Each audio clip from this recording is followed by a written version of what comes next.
So, syntax rules. We talked about those, right? The thing about syntax is, so there are a bunch of like Python errors that can arise.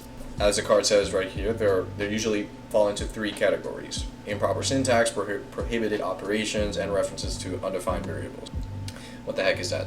If I have, for example, say a sum, 5 plus 5, yay, print sum, F8, 10, but if I were to do a division, right, you use the slash for a division, 10 divided by 5, right? If I were to run that, I'll get 2, or 2.0.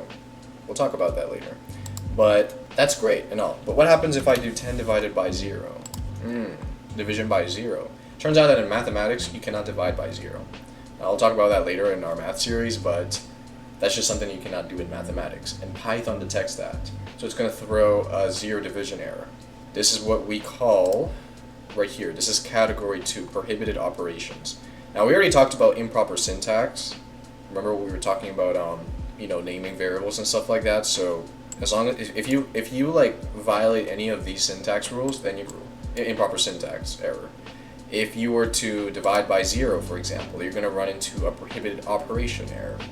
Now, what about 3? References to undefined variables. So that's actually like, if I were to say this is 5, and if I were to say this thing is 8, I don't know what I did there, 8, and I were to print sum plus this thing, and let's suppose that I forgot to write G at the end, right, because this thing has a G at the end and this thing doesn't. If I were to run this, it's gonna be like, hey bro, like this thin is not defined. Like, what are you talking about? I don't know what this thin is. It's not defined. It's not, right? The only things that are defined is sum and this thing.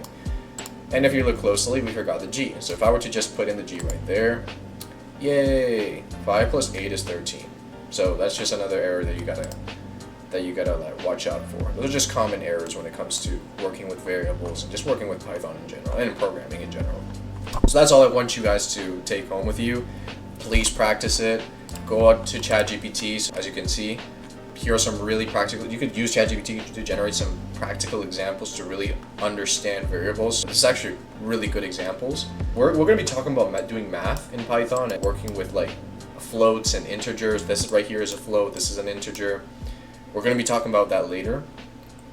Python is just filled with a bunch of stuff, and AI is like the best synthesizer when it comes to this information.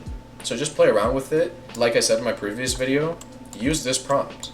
Like anything that whenever you have a question when it comes to something, use this prompt to generate like more friendly responses from ChatGPT. So this is a very, very helpful prompt. I'm going to be doing like a full list of all the prompts that I personally use when it comes to learning with AI.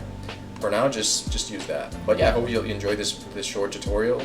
I just hope you guys enjoyed this video, so bye.